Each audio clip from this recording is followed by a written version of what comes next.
अभिनेते कुलदीप पवार यांचे बंधू प्रदीप पवार. प्रदीप पवार यांनीही अभिनय क्षेत्रात नशीब आजमावलं होतं. असला नवरा नको ग बाई या चित्रपटामध्ये त्यांनी खलनायची भूमिका साकारली होती.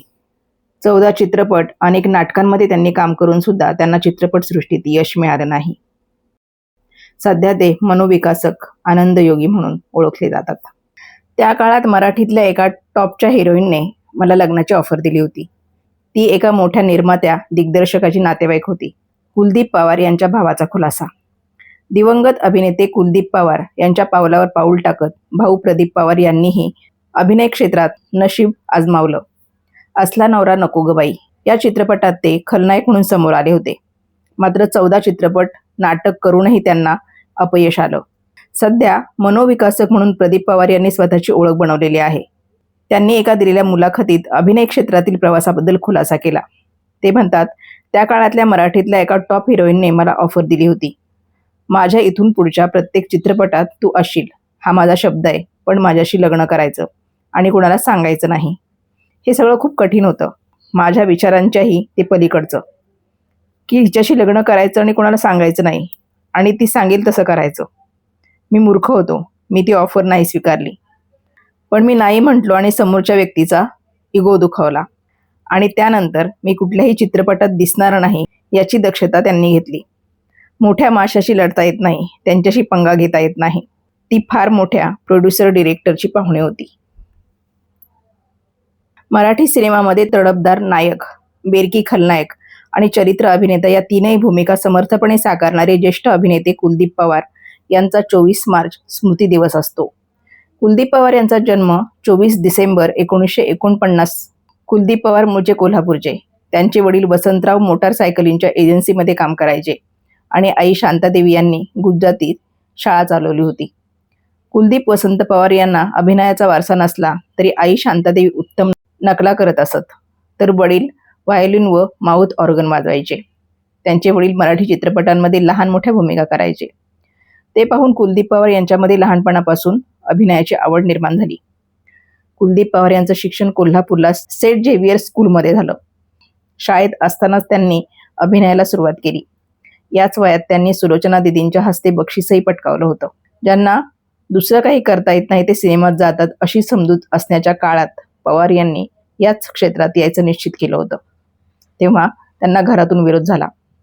अभिनयाऐवजी आजोबांची जयश्री, प्रताप, वसंत बहार ही सांगली कोल्हापूरची थिएटर सांभाळ असं त्यांना सांगण्यात आलं. पण अभिनयाकडे ओढा आणि घरचा कडाडून विरोध अशा कात्रीत सापडलेले पवार वयाच्या 16व्या वर्षी घरातून पळून कराडला आले आणि हिंदुस्तान गिअर्स नावाच्या कंपनीत कास्टिंग पुरवणाऱ्या फाउंडरीत कामाला लागले.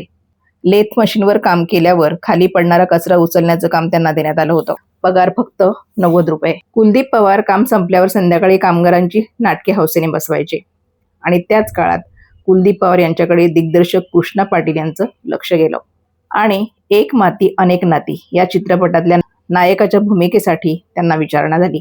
हा कुलदीप पवार यांचा पहिला चित्रपट होता. या चित्रपटात त्यांची नायिका होती अनुपमा, तर खलनायक होते चित्तरंजन कोल्हटकर. परंतु हा चित्रपट फारसा चाललाच नाही. मात्र या चित्रपटामुळे आपल्या अभिनयात अजून खुलेपणा, परिपक्वता येण्याची गरज आहे हे मात्र कुलदीप पवार यांना स्वतःलाच जाणवलं होतं. त्यानंतर पवार पुण्याला आले. तिथे ते राजहंस आणि माऊली या मासिकांसाठी विपणन करू लागले. अभिनयाचा योग्य मार्ग दाखवतील असे वाटणारी अनेक माणसे त्यांना या काळात भेटली.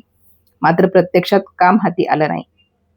मुंबईतल्या स्टुडिओंना भेट दिली तर काही काम होईल असं वाटून कुलदीप पवार पुणे सोडून मुंबईला आले.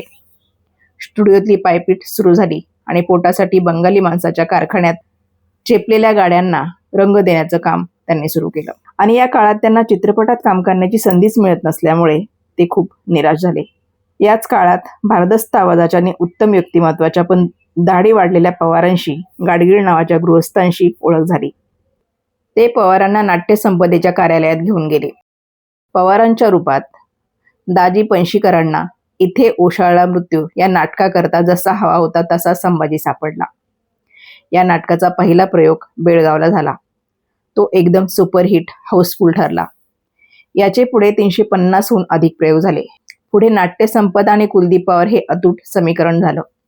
या भूमिकेमुळे अभिनयाचा रस्ता त्यांच्यासाठी खुला झाला. नाटकामध्ये सर्व प्रकारच्या भूमिका केल्याशिवाय चित्रपटात काम करणार नाही असं ठरवणाऱ्या कुलदीप पवार यांनी ऐतिहासिक, फार्सिकल तसेच लोकनाट्यही केली. नकटीच्या लग्नाला, वीज म्हणाली धरतीला, गोलमाल, पाखरू, रखेली, निष्कलंक, खेळ थोडा वेळ, बायांनो नवरे सांभाळा, अश्रूंची झाली फुले, 16वं वरीस धोक्याचं, पती सगळे उचापती, एन्काउंटर, राजकारण गेलं चुलीत अशी अनेक नाटकं त्यांनी केली आणि गाजवली सुद्धा. त्यांनी गीत गोविंद नावाची स्वतःची नाट्यसंस्थाही काढली. पवार यांनी मोठ्या पडद्यावर पुनरागमन केलं ते गोविंद कुलकर्णी यांच्या जय तुळजाभवानी या चित्रपटामधून एका छोट्याशा भूमिकेद्वारे. या चित्रपटाच्या चित्रीकरणादरम्यान अनंत माने यांनी त्यांच्या कलावंत या चित्रपटासाठी खलनायक म्हणून पवार यांना साईन केलं. अनंत माने यांच्याबरोबर कुलदीप पवार काम करत आहेत हे कळल्यानंतर दिग्दर्शक कमलाकर तोरणे यांनी त्यांच्या दरोडेखोर या चित्रपटात नायकाची भूमिका त्यांना देऊ केली. हा चित्रपट मराठीतल्या अभिजात चित्रपटांपैकी एक ठरला. त्यानंतर कुलदीप पवार यांनी केलेला जावयाची जात हा चित्रपट सुपरहिट ठरला.